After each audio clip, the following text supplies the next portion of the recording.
Sabi ko nga, kung ano lang, kamay-kamay lang, walang problema yan. Maglagay ka lang ng drum dyan, puno ng gasolina. Ilagay mo lang yung kamay mo dyan. Patay na yung... But these are things which we think that we'll have to resort to. In extremis, ika nga yung wala na.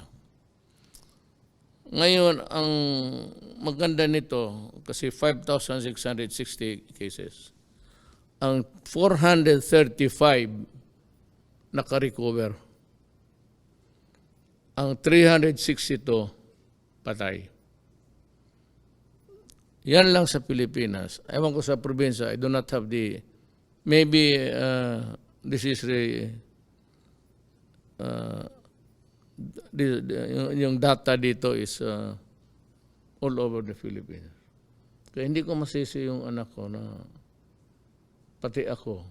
Akala ko nagbibiro eh. Nung una sabi ko, uwi ako.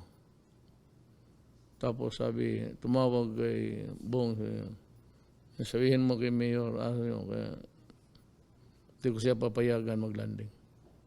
Siyempre, kung puntahan mo yung tower, tapos sabihin, huwag mong palandingin yan, wala tayong magawa. Yung tower, hindi magbigay ng go signal for you to land.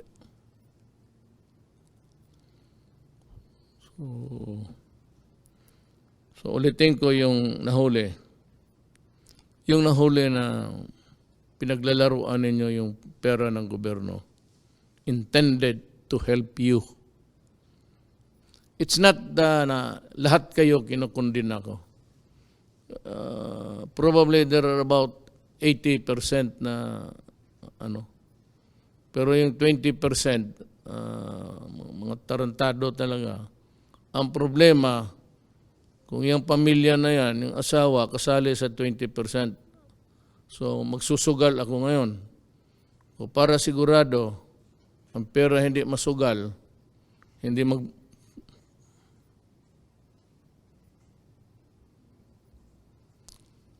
ibili ng alak, katarantaduhan. Yan, alam mo sa totoo lang kung maharap mo ako, maniwala ka hindi, sapakin kita. Totoo lang. Ngayon kang lumaban ka, pasensya ka.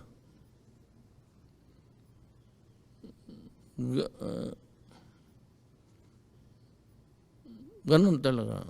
Pag may ibigay ako na pera tapos na, pati yung mga pulis mahuli ko magpiat-piat dyan sa istasyon.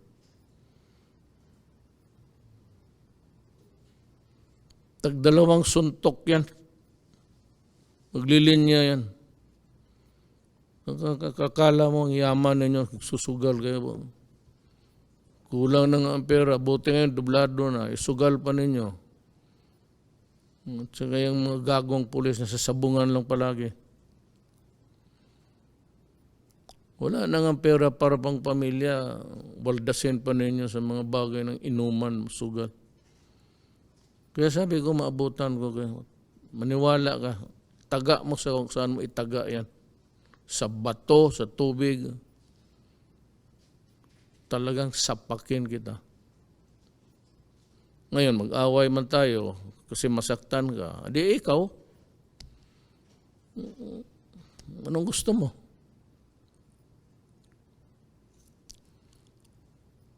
Buti magkaintindihan tayo. Hindi ako napagtapang-tapangan. Lahat naman kayo matapang eh. Hindi nga kayo natatakot na mahuli na nagiinuman sa labas, nagsusugal. Kung ang tawag mo dyan, kung hindi, ano yan, kung hindi katapangan. So lahat tayo, parang inyong katapangan ninyo, letse, mga puro mo kayo ulol.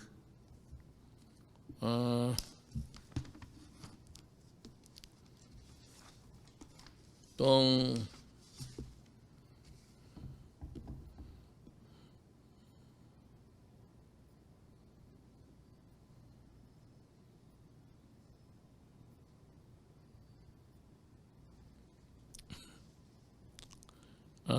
kasi dito kasi na well, yung assistance and kung kunin ng inyong asawa, huwag ninyong ibigay. At kung awayin kayo, hampasin na ninyo ng tubo na paalamin mo ako. At saka yung mamatay ngayon, sabi ko nga, huwag kayong mamatay ngayon. Kayong mga matigas ang ulo. Kasi pag namatay ka at nalaman ng gobyerno na positive ka o galing ka doon sa ospital, hindi na kailangan na ospital ka, positive ka lang, kukunin yung katawan ng patay mo sa ayaw mo at sa hindi, that is to protect the greatest good for the greatest number. So kukunin yan, susunugin yan. Sa ospital, mamatayan, hindi ka man makaakyat doon, ikarga ng, tapos ibaba doon sa morgue, tapos balutin, ikarga, tapos diretso na sa crematorium. Hindi mo na makita. Walang burol, bawal. Pagka-COVID, bawal ang burol. Ngayon, kung malaman yan, kukunin yung patay sa harap ninyo, yung kabaong, ibalik na lang sa inyo, balik mo doon sa punerarya, kasi yung katawan, susunugin talaga yan. Para talaga yan sa lahat. The greatest good for the greatest number.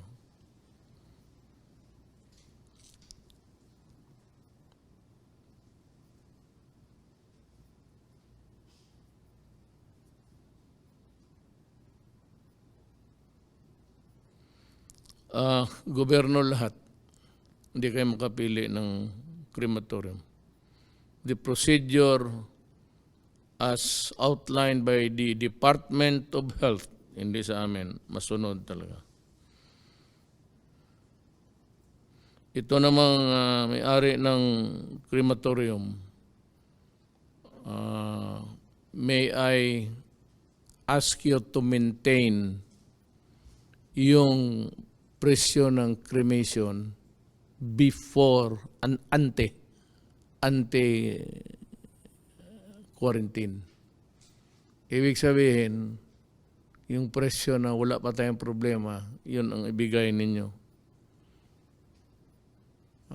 Nakikiusap ako. Total negosyo yan eh. Kumikita kayo ng pera, sunusunog yung katawan. So, ngayon, kung taasaan ninyo yung presyo, tapos iiwan ko yung patay dyan sa inyo. Sabi, sunog, magkano, ito. Tapos sabi ko, huwag niyong taasan ninyo. Tapos magsabi sila, tawag sa akin, Mayor, ayaw man, dito yung presyo nila. Sige, iiwan niyang patay dyan. Iwan niya sa hagdanan nila. Bahala na sila niyan. Tsaka itong hospital, alam ko delikado. Alam ko in ordinary times, talagang unreasonable. But I said we have a crisis and it's killing people. Ngayon, pag sa ospital, wala kayong kwarto na segregated for COVID patients because doon sa ibang hospital sa ninyo gustong dalhin, mahirap yan. You better, pagka ganon, maghanap kayo ng kwarto dyan sa labas, ilagay ninyo yung pasyente doon. Or, bahala na kayo. It's up to you to maybe really yung hatiin mo yung isang ward, tapos sirahan mo at institute the measures to protect the people, including the health workers. 9 hospitals ang nagtanggi. Mahirap siya ito, maghanap ka pa ng Tagalog. There are 9 hospitals who refuse to accept patients. And therefore,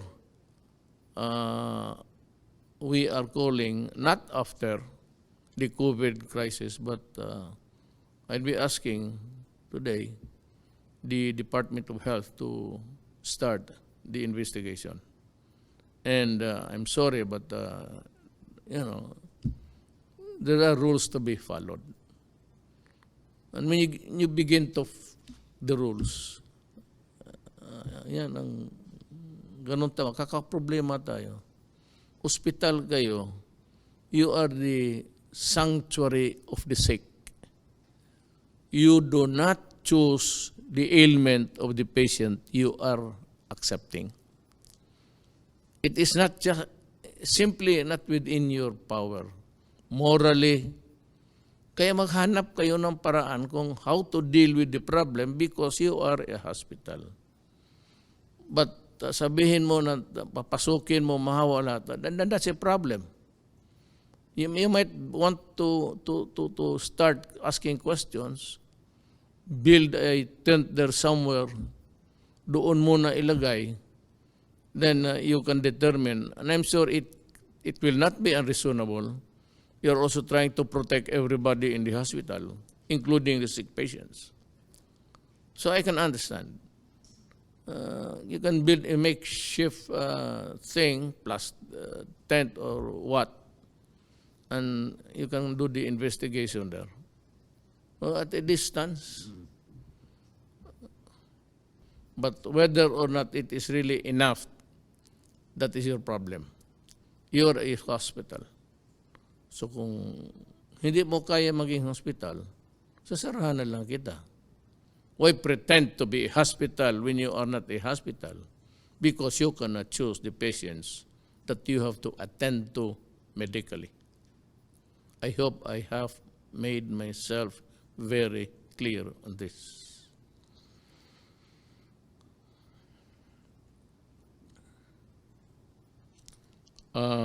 Also for the doctors to take note of what happened to the patient, because questions will be asked later, and you will be in a position to answer correctly.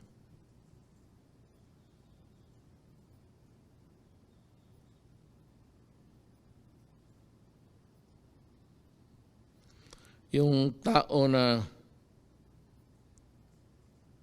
hinuli, you have to, I know that the police, military, and everybody else, for that matter, just want also to enforce the law. But kung yung tao naman nakita mo and you are satisfied with the explanation, kung nagdala ng karot saan niya nakuha para pakain sa pamilya, sabihin mo saan siya nakatira. And kung hindi na wala namang sakit, for the police to ipasa na lang. Kung taga Tondo, ganun, ihatid mo sa boundary, tawagan mo yung police doon, na ihatid ninyo sa, kasi nakatira sa dyan sa Tondo, kayo na maghatid. And let the barangay captain inform him of the situation, that there's a guy here, family was not eaten for, tulungan na lang natin. I'm sure if you bring this to the attention of the mayor, Mayor Moreno, and every mayor for that matter, no mayor could ever also bear to see his constituents die of hunger. So I'd like to remind everybody that whatever we do here, there has to be a humanity in it. It's just a question of enforcing the law. You have to take into account the humanity angle. So, kaawa naman.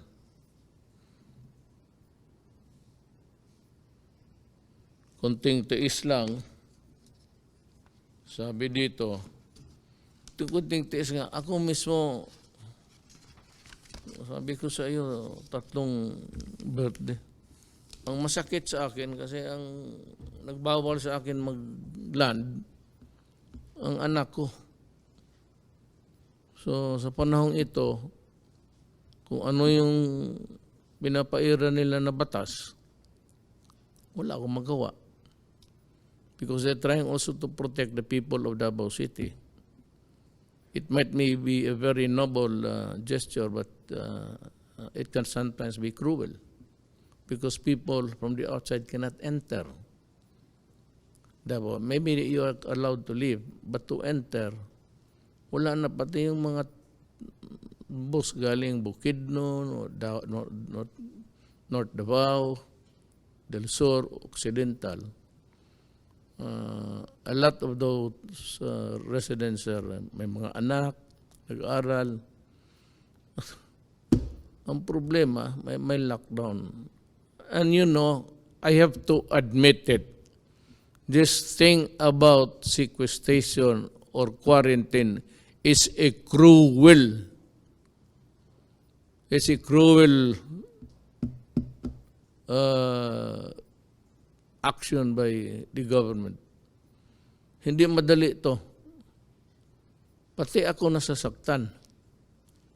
Problem is, kung magdikit-dikit tayo uli, palabasin ko kayo lahat, magsakay na naman kayo ng train, lalo na nga, marami ng puntahan kasi ilang araw na bara.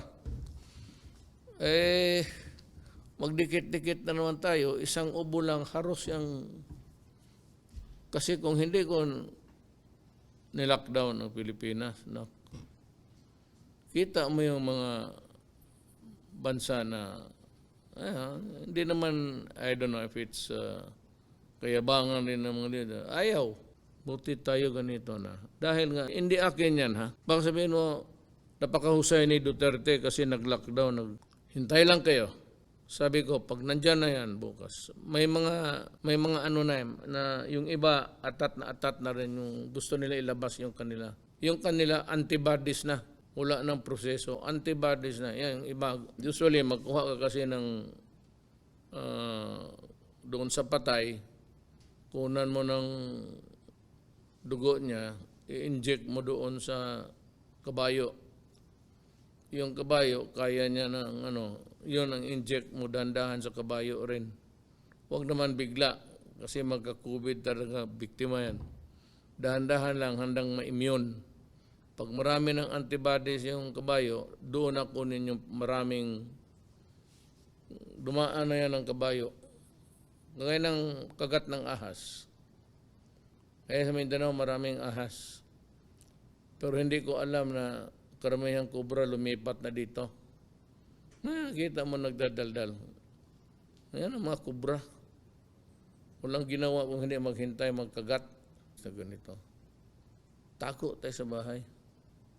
Sabi nga na isang smart elect, paano natin malabanan yung COVID, Mayor, kung nagtatago tayo sa bahay? Correct ka. Yun ang misteryo ng COVID. Nakatago ka na at gusto mong mag-away. Ang awayin mo, magtago ka. Di ba?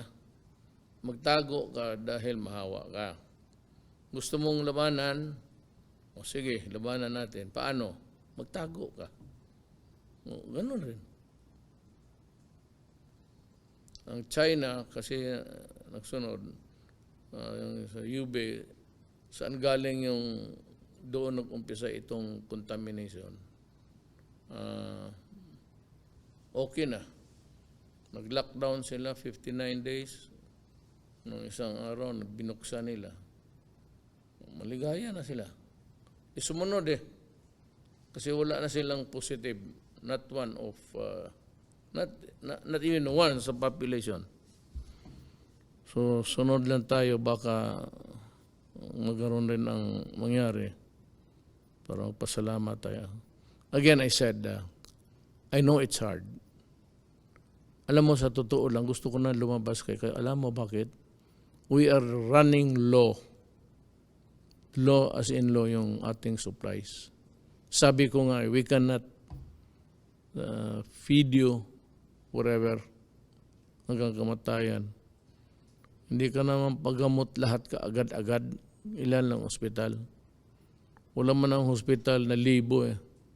Kaya we had to go for yung makeshift hospital for the numbers. At yun namang mga may-ari ng mga buildings, mga hotels na who so generously offered. One day I will maybe go to you and thank you personally for helping us. In the meantime, mga kababayan ko, kunting panahon na lang. Kung may access kayo sa internet, nandyan lahat, nilalatag na nila kung ano. So, wag na yung vaccine. Itong mga killer antibodies na lang. Kasi kung mabili yan, in mass production, mabigyan ng quota yung Pilipinas at sufisyente, I will lift ang medisina lang kailangan ko. Vaccine 2021. Kung baga ito, kung bacteria, antibiotic, penicillin, gano'n. So, pinapatay yan. Hindi dahil sa katawan natin, kung hindi dahil sa injection. Kunting panahon lang. Kunting tiis na lang talaga. Nakikiusap ako. And besides, I said we are running low sa supply. So, we are negotiating again now. We can borrow. Kasi yung may sabi mo na $500 million, part of that really is to control COVID. So, may mo talaga yan. Hindi mo pwede gastusin yan sa infrastructure. It's intended just for the human being. Dadating rin yung panahon na yan. In the fullness of God's time, the antibodies and the vaccines will come. Maraming salamat po.